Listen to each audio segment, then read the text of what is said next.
Hey guys, Caleb here with DSLR Video Shooter, and we're finally getting to our 2019 studio tour. I can't believe it's already March.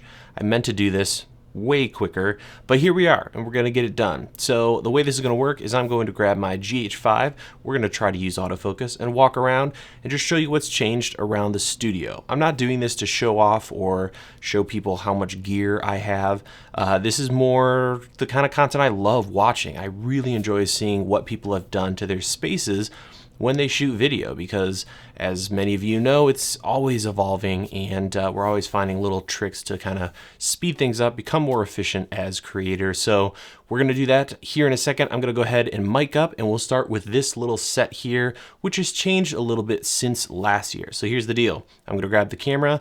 You can also watch my previous studio tours to see what has changed, and I'll do my best to link to everything I'm talking about in the description. So let's go ahead and get started. All right, guys, let's get things kicked off. We're here in the main shooting space. This is where almost everything is filmed for the channel. So we're at one far end.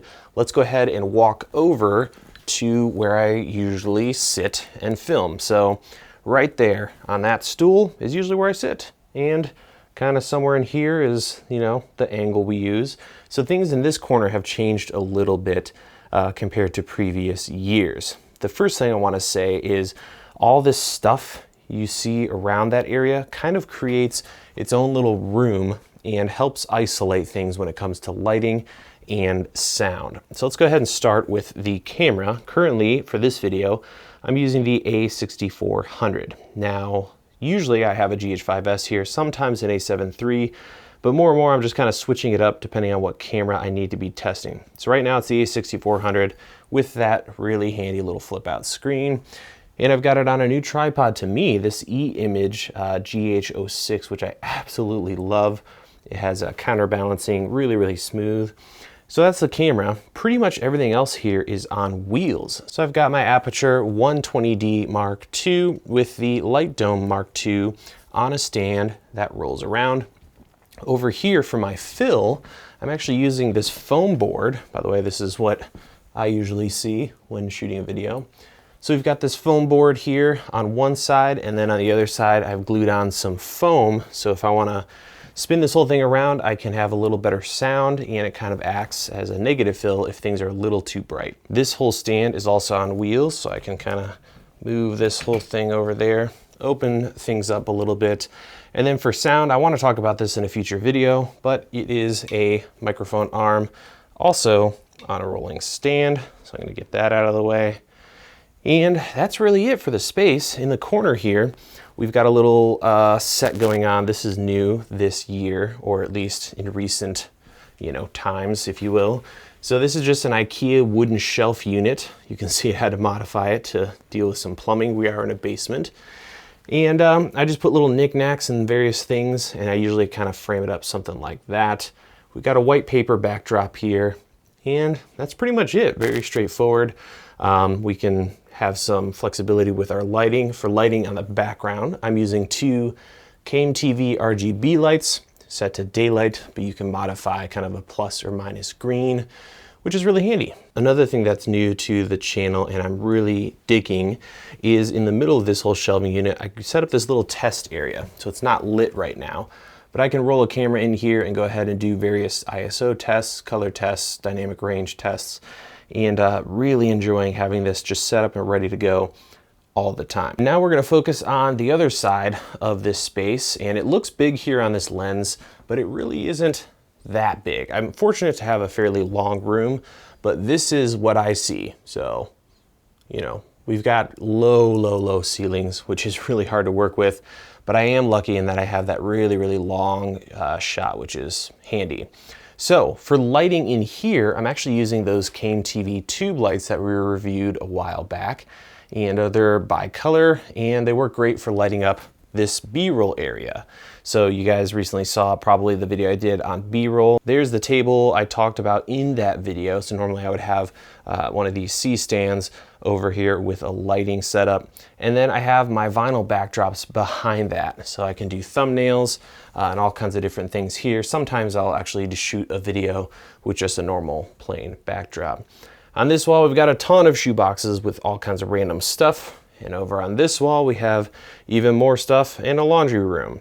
And over here, we've got the same set of stand holders that were here last time we did a tour. And I recently modified my little charging station here with these dual chargers from B&H. Really, really like them.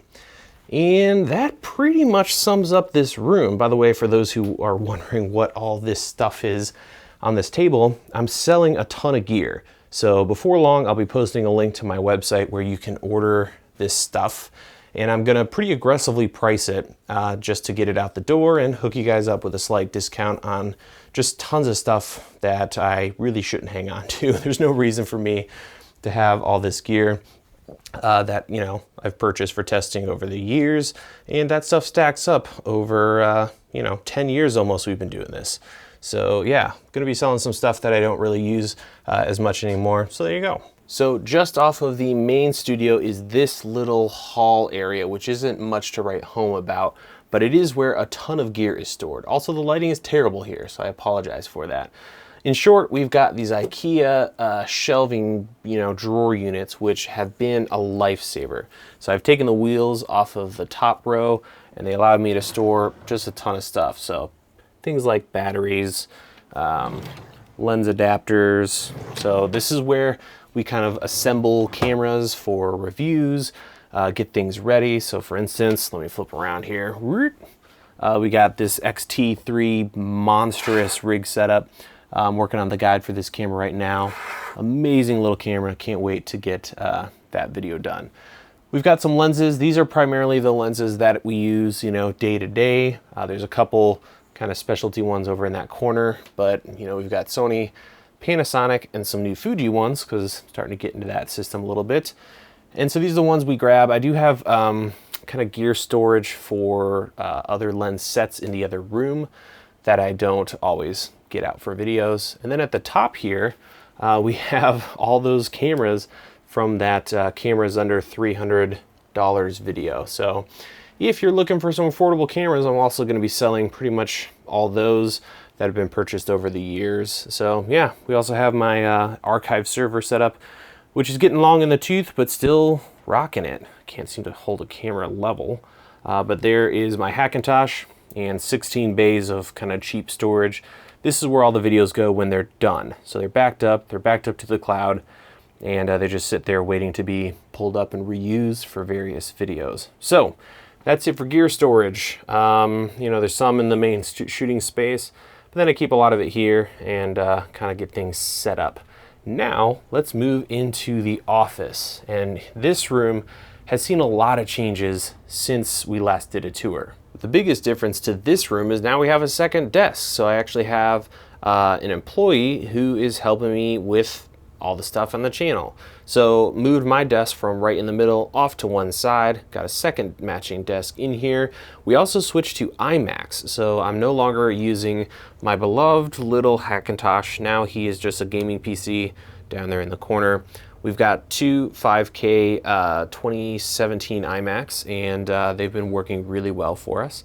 And we'll talk about lighting here in a second, because clearly something's different here. But I first want to talk about this little box right here. And this little box looks like a 4-bay hard drive RAID enclosure, but it's actually a NAS. And what it allows us to do is to both access it and edit off of it over Thunderbolt. So essentially it's a small computer and it has 4 hard drives set up in a RAID, and my assistant can start editing a video in Final Cut, close that library. I can immediately open that project and continue editing or color grading or something like that. And this solves some real headaches. Traditionally, my assistant would have a RAID, I would have a RAID, and we'd have to kind of swap files back and forth.